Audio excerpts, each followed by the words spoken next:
So let's talk about how India and many other countries, in fact, 90 of them, against whom fresh tariff levels have been announced today by Donald Trump in an executive order tackling this challenge. We're joined by our eminent guest, Prabhu Dayal, joins us from San Francisco. He's a former senior diplomat, and we're also joined by Dr. Charan Singh, eminent economist, and CEO EGRO, both joining us remotely.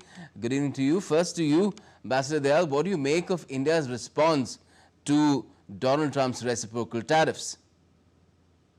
Well, first of all, let me mention that Donald Trump has been making very, very offensive remarks against a whole lot of countries.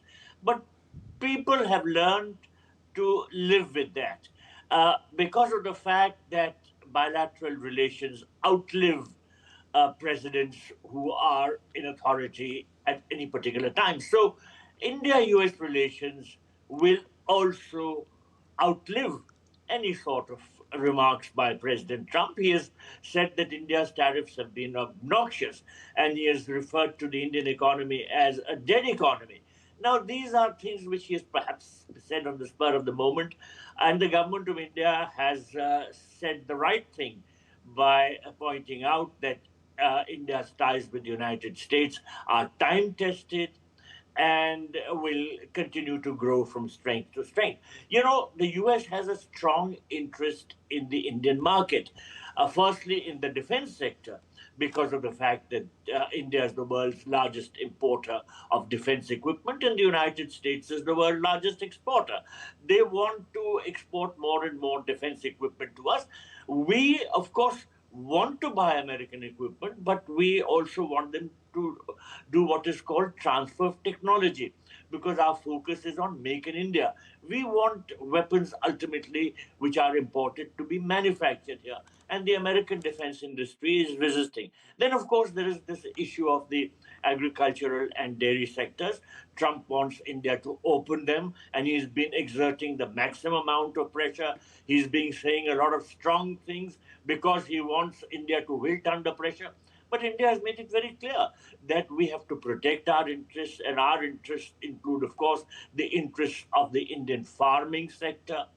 Opening up to agricultural products and dairy products would severely hurt these sections, and therefore we are resisting. So, nonetheless, I think that while there will be some impact of the Trump tariffs on our exports to the United States, but nonetheless, we will adjust. And I think the important thing is that we are still continuing with our talks with the United States. The next round is scheduled for the end of August, and hopefully these things will be sorted out. Though the sticking points which I mentioned continue to remain in the trade negotiations. But as I said, the trade negotiations are just one aspect. The bilateral relationship is much, much more comprehensive. Certainly. Let me bring in Dr. Charan Singh. Dr. Charan Singh, we'll talk about the impact as well of this 25% tariff that's been announced in the case of India. But what do you make of how India has reacted? There's no panic, clearly, because markets are not panicking. We don't see the government people, the higher echelons of the government, panicking either in front of the media's cameras or making frantic calls to White House. Strong economy, and it is growing from strength to strength. It's not an easy thing the way we have tackled poverty. It's not easy the way we handled COVID. And it's also not easy the way we handled after the Russia Ukraine war, what happened in the Western world with their interest rates, the way we have handled that situation. Our fiscal position is strong. Foreign exchange reserves are strong. We are the fastest growing large economy in the world. We are still attracting FDI. We have a very large workforce in terms of young demographic Indians. We also have democratic values. In IT, we are the strongest. Our public digital infrastructure is globally well known. There is nothing to panic. We have a large economy at our own end, which is prosperous. In the hinterlands, lots of prosperity has taken place. We will be able to absorb any shock. As far as the Trump tariff announcement is concerned, Trump is a businessman. he has done hard negotiations throughout his life. Even in his first term, he was negotiating hard. And then 4 to 6 months later, he settles down. It's a strategy to strike the best in any deal. I think one has to visualize it from that angle. The diplomat who was speaking to before me has rightly said that this could be a strategy, and he is a hard bargainer. Also, please remember, in America, if you look at the long-term situation, it is not doing very well. The debt to GDP ratio is high. Their growth is half of what it was in the previous year. Of course, in the last quarter, Chairman Powell just released a statement. Growth was 3%, but in aggregate, it is around 1.3 compared to 2.5 in the 6 months of the last year. So this year, that's also not very good. If you look at the international investment position of the US, one is not sure about the liabilities and assets, but it's not very good either. So debt is not very good. International position is not very good. Thirdly, the type of competition which America is facing from Asian countries, both India, especially from China, is also very intense. So he has his own constituency to play to. So there could be various reasons why he has used these harsh words that he has used, like a dead economy and things like that, and then leaving tariffs. He wants to correct the deficits which America has. That is fine and fair. My only point is, when you are such a large economy, accounting for 25% of world GDP, when you are such a large economy, you also have some responsibilities. An emerging country like India, which is growing, I think one has to be far more considerate, keeping in mind the long term relationship that has happened. India has a cherished democratic value, as do Americans have.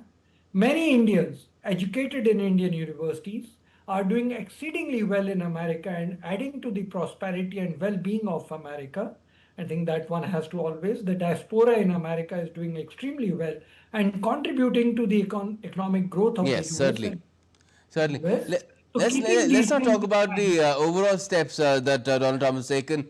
In fact, these tariffs that have been announced against 90 countries, it's already impacting. We've seen the markets. There's the unemployment data that has come in as well, Ambassador Prabhudyal, and also the fact that now the impact on consumer good prices is also beginning to show. The prices have begun to creep up. Do you feel Donald Trump will persist with this, and we will not have the taco scenario being repeated a little later down the line? No, consumer prices are going up here in America, and there are growing concerns about how the tariffs which Trump is imposing are going to impact the price line. Now, for instance, as regards India, the United States imports a variety of goods from India, including pharmaceuticals, gems and jewelry, chemicals, textiles, a lot of agricultural goods, textiles, leather goods, Leather. machinery parts, tea, rice, spices. Now, in addition, there are high tech items also. You know, Bloomberg has reported that now India has become the top source of smartphones to the United States. Because earlier they were manufactured in China, but Apple shifted the manufacturing base to India to a great extent. And so the largest number of Apple phones which are coming into America are from India. They're manufactured by Apple in India. Now, if the tariffs are imposed, the consumers in America are going to be hit. And I must tell you that there are fears of a recession. And some lawsuits have been filed in case courts here against the tariffs because of the fact that people feel that businesses will slump. Businessmen are very concerned, and the consumers too. So there is anxiety here. Now, Professor Charan Singh Saab was very correct in saying that regardless of what Trump has said about our economy, we are one of the fastest growing economies in the world. And in fact, the Commerce Minister himself pointed out in Parliament that from being one of the fragile five, we have moved to the status where we are among the biggest five. And in fact, we are moving towards becoming the number four economy because we are poised to Number overtake three. Japan. So, regardless of what Donald Trump says, there are realistic matters which have to be factored in, and he must realize the concerns in the United States. And by name calling India and saying that it's a dead economy, it doesn't really help the American cause. He has to negotiate, he has to be realistic. India cannot yield on the sticking points, particularly agriculture and dairy, because our farming sector will be impacted. There are also reports that the agricultural crops are genetically modified, and there are questions about how they could impact human beings. There are already some reports that there are adverse effects. Then there are also reports that animal content is included in the animal feed, which is fed to cattle, and this would not be acceptable to a large number of Indians who are Hindus and who have cultural, association with the cow. They do not want to be having milk products or dairy products in which animal feed has been included. So there are many factors, and we have been trying to point out to the United States that the sticking points are important for us, and they should not just indulge in trying to bamboozle their way and bulldoze us into accepting India is Okay. not going to accept Okay. US terms. But And but our Commerce let Minister me has bring in Dr. Charan Singh made it now. clear. Dr. Charan Singh, regardless of whatever pressure might come to bear on Donald Trump due to factors from within or even from other international sources, India has to prepare itself, gird itself up, so to speak, to the scenario that these tariffs might remain. It may not work out with Donald Trump, with the kind of position that is taken and with the kind of things that India has to consider as well. So how does India then ensure that whatever is a shortfall in terms of its exports to the US is made up, in terms of finding alternative markets, or somehow Indian companies are taken care of? They've already talked about more PLI or some other form of support from the government. Do you think these are all steps that could be considered? You know what? I'm least worried. I'll tell you the reason. We are the only country in the world which is chasing a Viksit Bharat dream. Can you imagine 22 years ahead, we are already planning and thinking? It's just coincidental that the Prime Minister 2 months back and Niti Aayog has made a clarion call to all the states. Please join me as a team. We want to take India onto Viksit Bharat strategy, Viksit Bharat trajectory, and Viksit Bharat path. Many states have already planned and come out with their documents. So we are concentrated on and focused on economic growth. And nothing can deter us from that. And you have seen, we had a problem with the neighbor, we did our job, and back to our growth strategy. We don't want to be distracted at all. Now, given the fact that India is on a growth trajectory, and Prime Minister clearly said and delineated where are the areas where we need to grow, pharma. Pharma, of course, is not coming under the tariff story, and it is so we have lots of scope there. We have a demographic dividend, so skilling and MSME. And MSME, I have always suggested that after agriculture, MSMEs has a great potential to employ our youth and provide opportunities. The third point is tourism. India is a great country. It has snow-filled mountains. It has rivers, lakes, and ocean beaches. So we have great opportunity. We have also great opportunity in terms of religious tourism and medical tourism. All types of medical systems prevail in India, and all of them excel. Take it modern medicine, we have all India institutes. Take it allopathic, or take it Ayurvedic, or take it homeopathic, or just take the breathing exercises. We have all of it here. So medical tourism is another area where we can do very well. The third is we have built a reputation and build bridges in the global south.